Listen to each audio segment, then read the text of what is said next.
ನಮಸ್ಕಾರ, ನಾನು ನಿಮ್ಮ ಡಿ.ಎಂ. ಗೌಡ.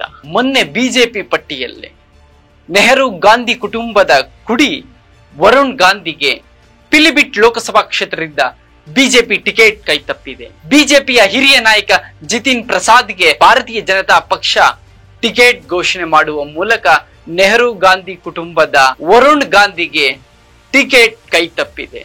ಅವರ ತಾಯಿ ಮನೇಕಾ ಗಾಂಧಿಗೆ ಸುಲ್ತಾನ್ಪುರ್ ಲೋಕಸಭಾ ಕ್ಷೇತ್ರದಿಂದ ಬಿಜೆಪಿ ಟಿಕೆಟ್ ಅನೌನ್ಸ್ ಮಾಡಿದೆ.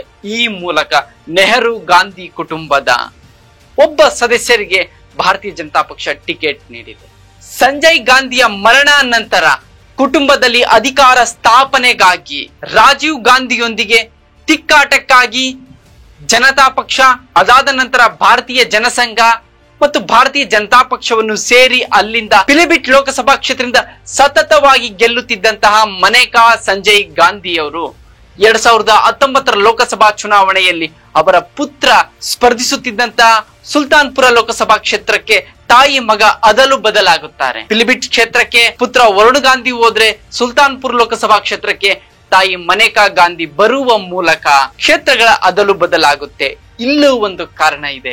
2015ರಲ್ಲಿ ವರುಣ್ ಗಾಂಧಿ ಉತ್ತರ ಪ್ರದೇಶದ ಮುಖ್ಯಮಂತ್ರಿ ಸ್ಥಾನದ ಪ್ರಬಲ ಆಕಾಂಕ್ಷಿ. 2009ರಲ್ಲಿ ಮೊದಲ ಬಾರಿ ಬಿಜೆಪಿಯಿಂದ ಸುಲ್ತಾನ್ಪುರ್ ಲೋಕಸಭಾ ಕ್ಷೇತ್ರದಿಂದ ಸ್ಪರ್ಧಿಸಿ ಗೆದ್ದಂತಹ ವರುಣ್ ಗಾಂಧಿ ಅಂದಿನಿಂದ ಇಲ್ಲಿಯವರೆಗೆ ನರೇಂದ್ರ ಮೋದಿ ಅಧಿಕಾರಕ್ಕೆ ಬರುವವರೆಗೂ ಕೂಡ ಬಿಜೆಪಿಯಲ್ಲೂ ಅದರಲ್ಲೂ ಕೂಡ ಉತ್ತರ ಪ್ರದೇಶದ ರಾಜ್ಯ ಮತ್ತು ರಾಷ್ಟ್ರ ರಾಜಕಾರಣದಲ್ಲಿ ತಮ್ಮದೇ ಆದಂತಹ ಛಾಪು ಮೂಡಿಸಿ ಹಿಂದುತ್ವದ ಫೈರ್ ಬ್ರ್ಯಾಂಡ್, ಹಿಂದುತ್ವಕ್ಕಾಗಿಯೇ ಸೇವೆ ಸಲ್ಲಿಸುತ್ತೇನೆ ಎಂದೇಳು ಬಿಜೆಪಿ ಕಾರ್ಯಕರ್ತರನ್ನು ಹಿಂದುತ್ವದ ಹೆಸರಿನಲ್ಲಿ ಸಂಘಟಿಸಿದಂತ ಒಬ್ಬ ಯುವ ನಾಯಕ ವರುಣ್ ಗಾಂಧಿ.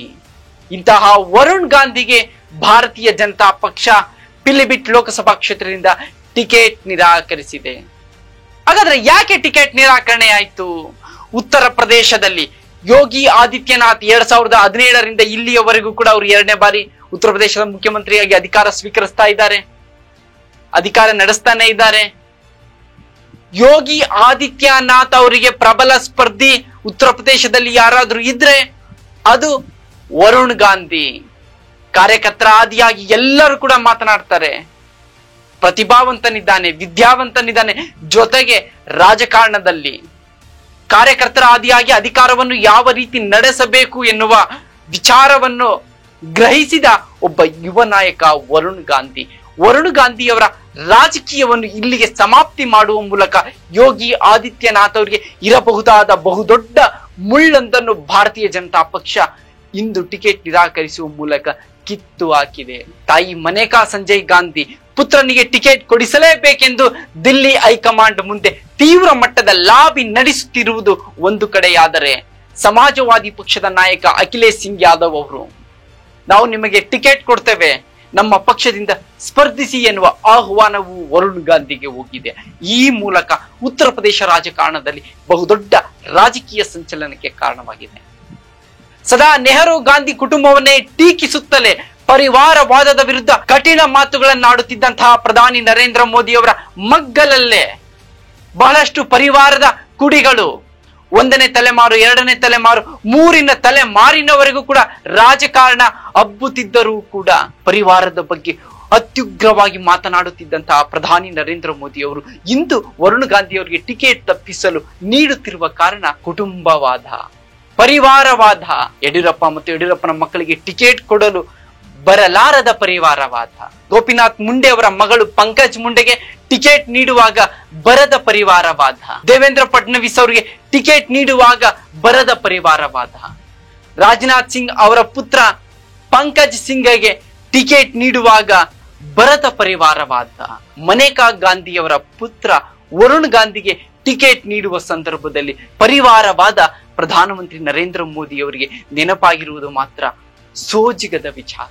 ಈ ಮೂಲಕ ಉತ್ತರ ಪ್ರದೇಶ ರಾಜಕಾರಣದಲ್ಲಿ ಯೋಗಿ ಆದಿತ್ಯನಾಥ್ಗೆ ಇದ್ದಂತಹ ಬಹುದೊಡ್ಡ ರಾಜಕೀಯ ಎದುರಾಳಿಯನ್ನು ಮೋದಿ, ಅಮಿತ್ ಶಾ ಅಷ್ಟೇ ನಾಜುಕಾಗಿ ಕಿತ್ತು ಬಿಸಾಕಿದ್ದಾರೆ ಎಂದು ಉತ್ತರ ಪ್ರದೇಶದ ಹಿಂದುತ್ವವಾದಿಗಳು, ಉತ್ತರ ಪ್ರದೇಶದ ಭಾರತೀಯ ಜನತಾ ಪಕ್ಷದ ನಿಷ್ಠಾವಂತ ಕಾರ್ಯಕರ್ತರು ಮಾತಾಡಿಕೊಳ್ಳುತ್ತಿದ್ದಾರೆ.